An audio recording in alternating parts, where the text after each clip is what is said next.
পৃথিবীর ইতিহাসে কোনো দেশেই কেউ কাউকে ওইভাবে মাইনাস করতে পারেনি, এমন বহু উদাহরণ আছে। এখন এই সরকার যা কিছু করতেছে, এই সরকার প্রথমত হচ্ছে যে চরমভাবেই আমার কাছে মনে হয় যে এই 3 বছরের এই 3 মাসের যে সরকারের কার্যক্রম আমি দেখেছি, তাতে চরমভাবে এই সরকার ব্যর্থ হয়েছে। এত লেন্দি প্রসেস না করে 2 বছর আড়াই বছর ভাই কি সংস্কার করবেন? এখন পর্যন্ত কোন সংস্কারের কোন নাম গন্ধ দেখলাম না। আপনি যাদেরকে উপদেষ্টা বানাতেছেন তারা আরো বিতর্কিত মানুষকে এনে উপদেষ্টা বানাতেছেন। কোন উপদেষ্টার মাঝে এমন কোন সাফল্য আমি দেখলাম না। যে এই প্রত্যেকটা উপদেষ্টাই তো বিভিন্ন মন্ত্রণালয় আছে, কোন মন্ত্রণালয় কি সাফল্য আমি তো দেখলাম না। ডক্টর ইউনূস সাহেব আপনি জগৎ বিখ্যাত মানুষ, আপনার অনেক খ্যাতি, কিন্তু আল্লাহর রস্তে আপনি নির্বাচন দেন, যত দ্রুত সম্ভব রাজনৈতিক দলের হাতে ক্ষমতা হস্তান্তর করেন, তাহলে আপনার সম্মান বাঁচবে। আর না হলে কিন্তু আপনার সম্মান বাঁচবে না। আর এই ধরনের উপদেষ্টা দিয়ে জগা খিচুড়ি করে আত্মীয় স্বজনকে বসিয়ে, বন্ধু বান্ধবকে বসিয়ে দেশ চলবে না। এখন এই যে সরকার, এরা আসলে আমি বলেছি যে জগা খিচুড়ি পাকিয়ে ফেলেছে। তার কারণ হচ্ছে যে 2 জন যে উপদেষ্টা, এরা আপনি খোঁজ নেন গত 5 বছর 10 বছরের আকিস গ্রুপ, এরাও আওয়ামী লীগের ডোনার। আবার যে চলচ্চিত্র পরিচালক, তারও পেজগুলো দেখেন, সেও আওয়ামী লীগের সমর্থক। এটা ক্লিয়ার জিনিস। এখন আপনি যদি 2 দলকে মাইনাস করতে চাইবেন, যে আওয়ামী লীগ মাইনাস, আমি এখন বিএনপিকেও মাইনাস করব, তাহলে ওইভাবে আপনি লোক খুঁজলে আসলে কোনো না কোনো ভাবে দেখা যাবে এই 2টি দলের সাথে অনেকের কানেকশন। এর বাইরে আপনি জামাত ইসলাম পাবেন। আমি আমার প্রথম বক্তব্যে যেটা বলেছি, এই দেশ আমাদের সবার। পলাশ ভাই বা তারেক ভাই তারা রাজনৈতিক নেতা, কিন্তু আমি সাধারণ মানুষ। আমি যেভাবেই হোক রাজনীতি, দীর্ঘ সময় রাজনীতি করি, কিন্তু জনগণ দেশের ভালো নাই। আমি আমার প্রথম বক্তব্যে যেটা বলেছি যে জনগণ শান্তিতে থাকতে চায়, কিন্তু জনগণ ভালো নাই। এবং রাজনৈতিক নেতাদের, রাজনৈতিক নেতৃবৃন্দকে প্রশাসন বা যারাই আছে তারা যেভাবে গুরুত্ব দেয়, এই বর্তমান সরকারের যারা নেতৃত্বে আছে উপদেষ্টা, তাদেরকে কিন্তু ওইভাবে প্রশাসন বলেন বা জনগণ বলেন ওইভাবে গুরুত্ব দেয় না। এখন সবাই জানে যে এদের লিমিটেশন আছে, হয়তো 6 মাস, 1 বছর, 2 বছর, এরপরে এরা চলে যাবে, এদের অত গুরুত্ব দেওয়া দরকার পড়ে না। তো এই সরকার যে জিনিসটি করেছে, সেই জিনিসটি হলো টোটালি একটা খামখেয়ালিপনা। আমার বন্ধু বান্ধব, আমার পরিচিত, এবং আসিফ নজরুল সাহেব এসেছে আন্দোলনের কোটা থেকে, বা আরেকজন পরিবেশ মহিলা এসেছেন, উনিও রেজওয়ানা, উনিও দীর্ঘ সময় যাবৎ পরিবেশের সাথে আন্দোলন করতেছেন, আমি অনেক আগের থেকেই চিনি। বাকি যারা এসেছে তারা হয়তো বন্ধু বান্ধব, আত্মীয় স্বজন বা পরিচিত কোনো মানুষ, এইভাবেই এনজিও টেনজিও দিয়ে একটা গজা খিচুড়ি সরকার করেছে। তার কারণ আপনি তো মাইনাস করার চেষ্টা করা হচ্ছে, কিন্তু সেটা তো ছাত্রদের থেকে আমরা জাতীয় পার্টির যে মাইনাস যে জিনিসটা, সেটা হচ্ছে যে তারেক সাহেব এর আগের টক শোতে আমাকে যেটা উনি অ্যানসার দিয়েছিলেন, সেটা হচ্ছে যে উনারা যেহেতু আমরা আওয়ামী লীগের সাথে ছিলাম, এখন বিএনপিও নির্বাচন করুক বা অন্য দল করুক, তাদের দোষ আমাদের মতো ওইভাবে মানুষ বলবে না। এখন বিএনপির সংখ্যা এখন অনেক বেশি ভারী। তারেক সাহেব যেটা বলেছিল যে আপনারা এমনি আছেন, থাকেন, আপনারা জনসভা করতেন গেলেন, জনসভা করতে গেলেন কেন? আর এই জনসভায় আওয়ামী লীগের লোক আসবে, এটা সন্দেহ করা স্বাভাবিক ব্যাপার। এই বক্তব্য আসলে আমি দ্বিমত করব না। তার কারণ যেহেতু আমরা আওয়ামী লীগের কিছু পারপাস তো আমরা সাফ করেছি, সেই দায় দায়িত্ব তো আমাদের নিতেই হবে। তো মাইনাস যেগুলা জিনিস আছে, মাইনাস কেউ কাউকে আসলে করতে পারে না। যদি জনগণের সমর্থন থাকে, তাহলে কোনো না কোনো ভাবে একসময় পুরস্কৃত হবে। এটা পৃথিবীর ইতিহাসে কোনো দেশেই কেউ কাউকে ওইভাবে মাইনাস করতে পারেনি, এমন বহু উদাহরণ আছে। এখন এই সরকার যা কিছু করতেছে, এই সরকার প্রথমত হচ্ছে যে চরমভাবেই আমার কাছে মনে হয় যে এই 3 বছরের, এই 3 মাসের যে সরকারের কার্যক্রম আমি দেখেছি, তাতে চরমভাবে এই সরকার ব্যর্থ হয়েছে। প্রথমত আমাকে সে দ্রব্যমূল্য ঠিক মতো দামে দিতে পারেনি। এটা জনগণের দাবি। তার কারণ দ্রব্যমূল্যের ঊর্ধ্বগতি, সে জনগণের ঘরে ঘরে টাকা পৌঁছে দেয়নি যে আমি দ্রব্যমূল্যের দাম বাড়িয়ে দিলাম, তোমরা কিনে খাও। এইরকম এই সরকার করেনি। দেখেন, এই সরকার আমাদের কাউকে ভাতা দেয়নি যে ভাই আমরা সৎ সরকার। আগের সরকার কোটি কোটি কোটি কোটি টাকার, লক্ষ লক্ষ ডলার আগের সরকার লুটপাট করেছে, চুরি করেছে। আপনার টকশোতে আওয়ামী লীগ যখন ক্ষমতায় ছিল আমি বহুবার বলেছি যে আওয়ামী লীগ যত বেশি উন্নয়ন করেছে তার চেয়ে বেশি দুর্নীতি করেছে। আপনার এই টকশোতে আমি অনেকবার যখন আওয়ামী লীগ ক্ষমতায় ছিল বলেছি। এই সরকার তো দুর্নীতিবাজ না, এই সরকার তো সৎ সরকার। তাহলে টাকা যাচ্ছে কোথায়? দ্রব্যমূল্যের দাম বাড়বে কেন প্রতিনিয়ত? আর সিন্ডিকেট থাকবে কেন? তারপর হচ্ছে আমার জীবনের নিরাপত্তা নাই। আজকে যদি কেউ আমাকে মেরে ফেলে তাহলে তার কোনো প্রতিকার নাই। যদি কেউ মেরে ফেলে তার কোনো প্রতিকার নাই, কোনো প্রতিবাদ নাই। তো আমরা কোথায় বসবাস করতেছি? কি অবস্থা দেখেন। ছাত্রদেরকে আমি তাদের প্রতি ভালোবাসা, শ্রদ্ধা, এই বিপ্লবের নায়ক সব ঠিক আছে। এখন এই বিপ্লবে আমার নিজেরও সমর্থন ছিল, আমারও জীবনের ঝুঁকি ছিল। তার কারণ হচ্ছে যেহেতু আমি একটি রাজনৈতিক দল করি। বিপ্লবের নায়ক হওয়ার জন্য দুই একটা পোস্টের জন্য কি ফারুকীকে বসানো হলো কিনা? না, ফারুকীকে তো লক্ষ লক্ষ মানুষকে বসাতে হবে। হ্যাঁ, লক্ষ লক্ষ মানুষকে বসাতে হবে। ফারুকীকে তো যেটা করেছে তার ইতিহাস ঘাটলে দেখবেন সে কঠোর আওয়ামী লীগার, এটা আমি নিশ্চিত। তো ব্যাপার হচ্ছে যে ছাত্ররা ওই বলতেছে যে চলে আসো এখানে, অমুক জায়গায় ঘেরাও করো, অমুক জায়গায় ঘেরাও করো। তাহলে তো আইন শৃঙ্খলা বাহিনী নাই। এখন ছাত্ররা আসবে কেন? যদি দেশে আইন শৃঙ্খলা বাহিনী থাকে তাহলে কাউকে যদি দমন করতে হয়, কাউকে যদি প্রতিহত করতে হয়, তাহলে আইন শৃঙ্খলা বাহিনী করবে। ছাত্রদের দল বেঁধে আসতে হবে কেন?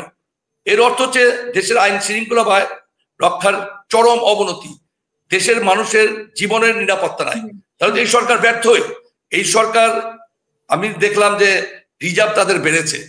তো রিজার্ভ বেড়েছে, আওয়ামী লীগের সময় এমন অনেক গুণগান, অনেক কথা বলা হয়েছে, রিজার্ভ বেড়েছে, এই করেছে সেই করেছে।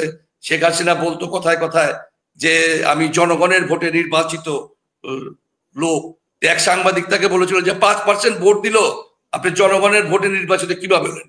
আমাদের জাতীয় পার্টির রওশন এরশাদ বিরোধী দলের নেত্রী, উনি বলতেন জনগণের ভোটে নির্বাচিত হয়ে আমি বিরোধী দলের নেত্রী হয়েছি। আমরা যারা সচেতন রাজনৈতিক নেতা, আমরা ওই রওশন এরশাদের কথা শুনে আমরা হাসতাম। দলীয় ফোরামে আমরা বলতাম যে জনগণকে আপনাকে ভোট দিচ্ছে নাকি? বা আমাদের যারা এমপি ছিল তাদেরকে আমি বলতাম যে জনগণের ভোটে কি আপনারা নির্বাচিত হয়েছেন নাকি? বলো যারা বলতে হয়, এই জন্য বলি আর কি। যাই হোক, বলতে হয় বলি। এই সরকারের অবস্থাও করতে হয় করি, এমন এক অবস্থা। মানে উপদেষ্টা কাউরে দল বানাইতে হবে, বানাইলাম। দেশ চলতেছে কিনা আমি প্রথমেই বলেছি যে অতি মাত্রায় দানবীয় ডাইনামিক নেতা হইতে হবে, যে নাকি সবকিছুর ঊর্ধ্বে, যে নেতা কি করবে সেটা আগেই সে ভেবে নেবে, কিভাবে দেশ পরিচালনা করবে। এই ধরনের নেতৃত্ব বাংলাদেশে অনেক আছে। সলিমুল্লাহ সাহেব বিখ্যাত বুদ্ধিজীবী, অনেক জ্ঞানী একজন মানুষ। আমি তার অনেক টক শো দেখেছি, আমি ব্যক্তিগতভাবে তার সাথে দুই একটা টক শোতে ছিলাম। তো এই ধরনের এখন ব্যাপার হলো কি, আপনি যদি আমাকেও বলেন, আমি তো একজন নগণ্য মানুষ, আমাকেও যদি বলেন যে আপনি 25 জন উপদেষ্টা নিয়োগ দেন, আমি চ্যালেঞ্জ দিয়ে বলছি যে এখন যারা উপদেষ্টা আছে তাদের 2-3 জন বাদ দিলে তাদের চেয়ে বেটার মানুষ, নিরপেক্ষ লোক আমি বের করে দিতে পারবো। তখন আমিও যদি স্টাডি করি, আমিও যদি দেশের জিনিসপত্র নিয়ে ঘাটাঘাটি করি, কোথায় আমাদের সূর্য সন্তানরা, আমাদের গর্বিত সন্তানরা, আমাদের শিক্ষিত সমাজ, কোথায় কোথায় ডাইনামিক লোক আছে, তাদেরকে বের করা কোনো ব্যাপার না।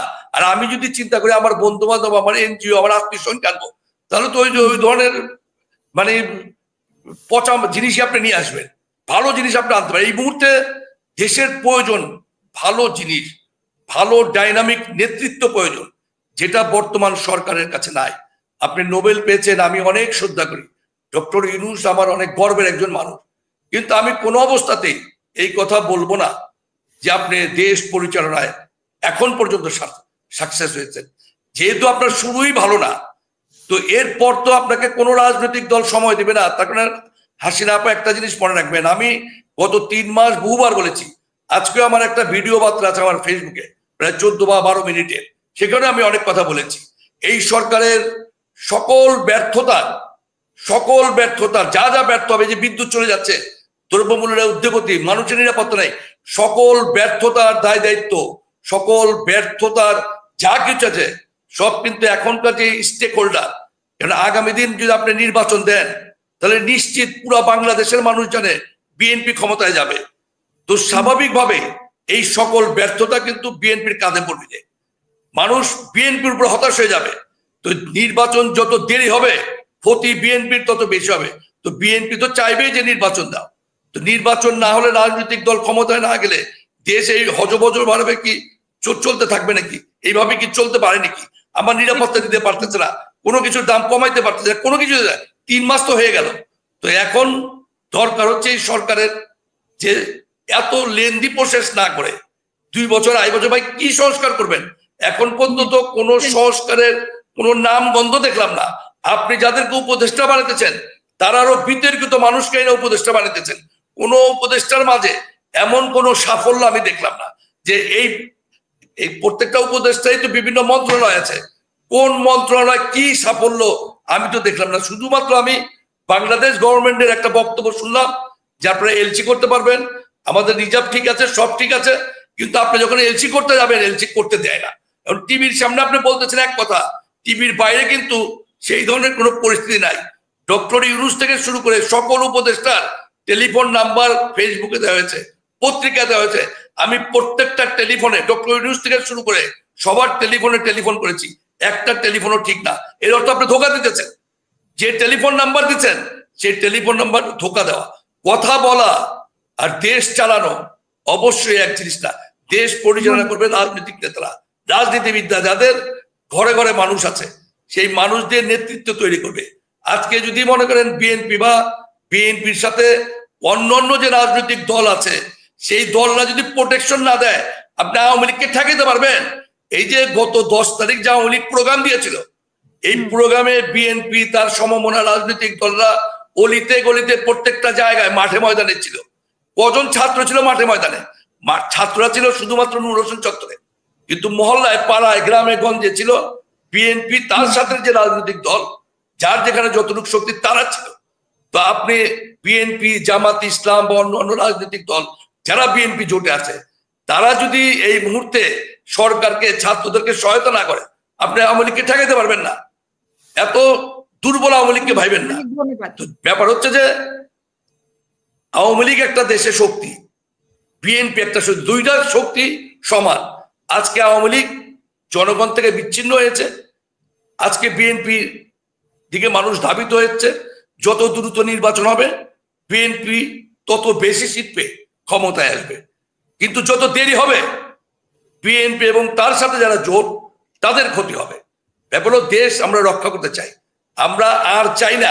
দেখেন এখন যদি আমি একটা কথার কথা দেখাইতেছি, যদি আবার যদি আওয়ামী লীগ ক্ষমতা আসে, আমরা যারা সমর্থন করেছি, ছাত্র জনতা যারা যারা করছে, এই যে বিএনপির নেতৃবৃন্দ, বিএনপির সাথে যারা জোট করেছে, এই যে 17 বছরের যে নির্যাতন, আবার যদি কোনো কারণে যে কোনো ভাবে আওয়ামী লীগ ক্ষমতা চলেছে, একটা মানুষ থাকবে নিশ্চিত করে দেবে শেখ হাসিনার কি কোনো অনুশোচনা আছে? শেখ হাসিনা তো ধমকি দিয়ে কথা বলে।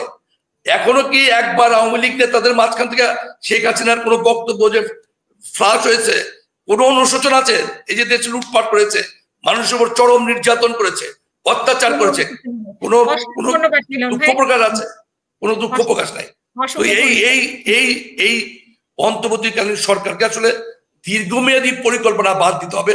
ভাই আপনাদেরকে এই দেশের মানুষ দীর্ঘ সময় মানবে না। ডক্টর ইউনূস সাহেব আপনি জগৎ বিখ্যাত মানুষ, আপনার অনেক খ্যাতি, কিন্তু আল্লাহর রস্তে আপনি নির্বাচন দেন, যত দ্রুত সম্ভব রাজনৈতিক দলের হাতে ক্ষমতা হস্তান্তর করেন, তাহলে আপনার সম্মান বাঁচবে। আর না হলে কিন্তু আপনার সম্মান বাঁচবে না। আর এই ধরনের উপদেষ্টা দিয়ে জগা খিচুড়ি করে আত্মীয় স্বজনকে বসিয়ে, বন্ধু বান্ধবকে বসিয়ে দেশ চলবে না। আপনি ডাইনামিক নেতৃত্ব ভাই করেন। বাংলাদেশের বহু সূর্য সন্তান, বহু এমন ডাইনামিক নেতৃত্ব আছে, উচ্চ শিক্ষিত লোক আছে, যাদের মাধ্যমে দেশ নিরাপদ হবে, দেশ ভালোভাবে চলবে। অসংখ্য ধন্যবাদ আপনাকে।